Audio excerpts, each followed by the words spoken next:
আসসালামু আলাইকুম। বিশ্বকাপের চূড়ান্ত স্কোয়াড ঘোষণার আগেই যেন বার্তা দিয়ে দিল দুই ফুটবল পরাশক্তি। একদিকে আর্জেন্টিনা জাম্বিয়ার জালে একটানা দুইটানা পুরা 5টা গোল দিয়ে দিল এবং মাঠে নামার পর থেকে আক্রমণাত্মক ঝড়, পাসিং, ফিনিশিং সবকিছুতে ছিল চ্যাম্পিয়নদের ছাপ। এবং মেসির তো দেখালো এক অন্যরকম গোল এবং প্রতিটা গোল যেন একটা সতর্কবার্তা যে আমরা প্রস্তুত। আবার অপরদিকে ব্রাজিল শক্তিশালী ক্রোয়েশিয়ার বিপক্ষে 3-1 গোলের দাপুটে জয়। সাম্বা স্টাইলে একের পর এক আক্রমণ, গতি আর স্কিলের মিশনে যেন দর্শকদের মাতিয়ে রাখলো পুরো ম্যাচ। ক্রোয়েশিয়ার মতো দলের বিপক্ষে এমন পারফরমেন্স এটা কিন্তু হালকা কিছু নয়। আসুন আজকের এই ম্যাচের প্রথম থেকে একটু করে বিশ্লেষণ করি। প্রথমে আসে আর্জেন্টিনার হয়ে। দেখুন, গত ম্যাচের মৌরিতানিয়ার বিপক্ষে প্রীতি ম্যাচে আর্জেন্টিনার একাদশে ছিল না মেসি। বিরতির পরে মাঠে নামেন। ম্যাচটা 2-1 গোলে জিতেছিল। ভালো খেলতে পারেনি তেমন আর্জেন্টিনা।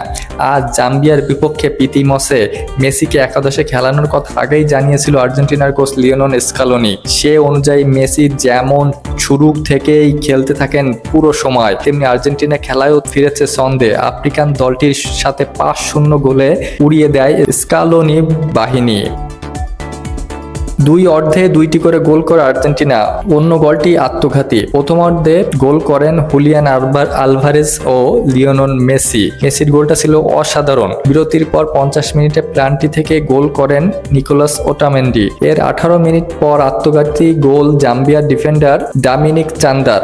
যোগ করার সময় 93 মিনিটে ভ্যালেন্টিন বর্গো করেন ম্যাচের শেষ গোল। বুয়েনোস এইরেসে লা বোমারোতে স্টেডিয়ামের মার্চের 2টি আন্তর্জাতিক প্রীতি ম্যাচে জয় পেল আর্জেন্টিনা। বর্তমান সূচি অনুযায়ী 2026 বিশ্বকাপের আগে ঘরের মাঠে এ 2টি ছিল আর্জেন্টিনার শেষ প্রীতি ম্যাচ।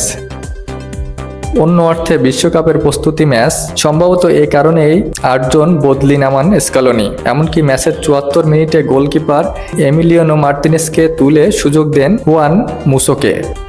4 মিনিটে আলভারেজের প্রথম গোলটির উৎস মেসি। লিয়ান্দ্রো পারাদেসের কাছ থেকে দূরপাল্লার পাস পেয়ে জাম্বিয়ার বক্সে ফেলেন বল। ডান পায়ে জোরালো শটে আর্জেন্টিনাকে এগিয়ে দেন আতলেতিকো মাদ্রিদের এই স্ট্রাইকার।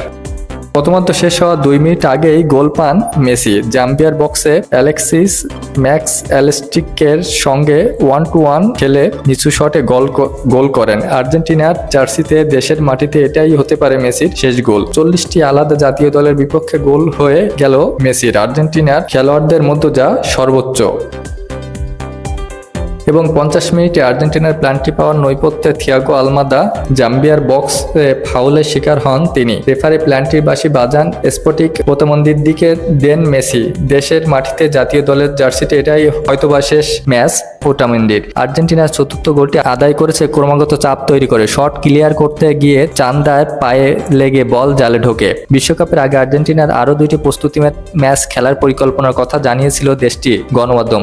একটি ম্যাচে প্রতিপক্ষ হিসেবে সার্বিয়া নিশ্চিত হলেও অন্য ম্যাচে কি এখনো ঠিক হয়নি। সার্বিয়ার বিপক্ষে ম্যাচটি হবে যুক্তরাষ্ট্রে। আগামী 21 জুন শুরু হবে বিশ্বকাপ। এবার আয়োজক দেশ যুক্তরাষ্ট্র, মেক্সিকো ও কানাডা।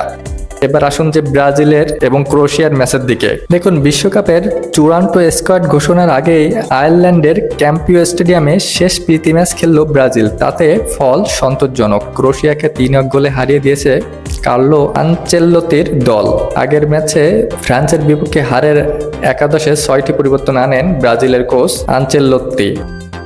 তাতে ব্রাজিলের খেলার ধার ফিরতে শুরু করে। যদিও প্রথম গোলটি ব্রাজিলে পেতে একটু দেরি হয়েছে। প্রথমার্ধে যোগ করার সময় ভিনিসিয়াস জুনিয়র পাস থেকে গোল করেন দানিলো। ক্রোয়েশিয়ার ম্যাচের আগে সংবাদ সম্মেলনে আনচেলোত্তি জানিয়েছিল দালিনোর বিশ্বকাপ স্কোয়াডে থাকা নিশ্চিত। আজ তার পারফরমেন্সে খুশি হওয়ার কথা আনচেলোত্তির।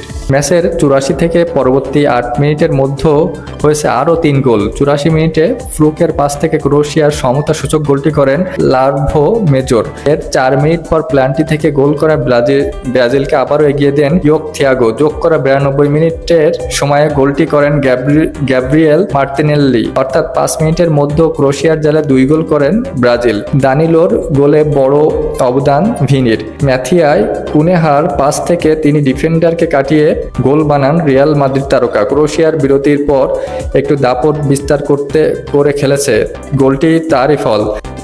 তবে গোল হজম করার পরে ব্রাজিল আবারও খেলার ধার বাড়ায়। ক্রোয়েশিয়ার বক্সে এনরিক ফাউলের শিকার হন এবং প্লান্টি পায় ব্রাজিল। কুনেহা ও জোয়াও পেদ্রো একাধিকবার ক্রোয়েশিয়ার গোলকিপারের ডমিনিক লিভাকোভিচের পরীক্ষা নেন। বিশ্বকাপের স্কোয়াডে ঘোষণার আগের ম্যাচ বলেই হয়তোবা এই পরীক্ষা নিরীক্ষা একটু বেশি করেন আনচেলত্তি। 8 জন বদলি নামায়। ফ্রান্সের ম্যাচের মতো এই ম্যাচে গ্যালারি থেকে ভেসে এসেছে নেইমারের নামের দর্শকদের স্লোগান। প্রথমার্ধে একটু কম হলেও বিরতির পর নেইমার নেইমার বলে স্লোগানের আওয়াজ বেড়েছে অনেক বেশি। মারাকানা স্টেডিয়ামে আগামীতে 31শে মে পানামার বিপক্ষে প্রীতি ম্যাচ খেলবে ব্রাজিল। এরপর যুক্তরাষ্ট্রের ক্লাবল্যান্ডে 6 জুন মিশরের বিপক্ষে বিশ্বকাপের আগে খেলবে শেষ প্রীতি ম্যাচ। এই দুইটি ম্যাচ বিশ্বকাপের জন্য ঘোষণা করা স্কোয়াড থেকে একাদশ করবেন আনচেলত্তি। ব্রাজিলের বিশ্বকাপ স্কোয়াড ঘোষণা করা হবে আগামী 18ই মে। কেমন লাগলো আজকের নিউজটি অবশ্যই জানাবেন, ভালো লাগলে পাশে থাকবেন। ধন্যবাদ।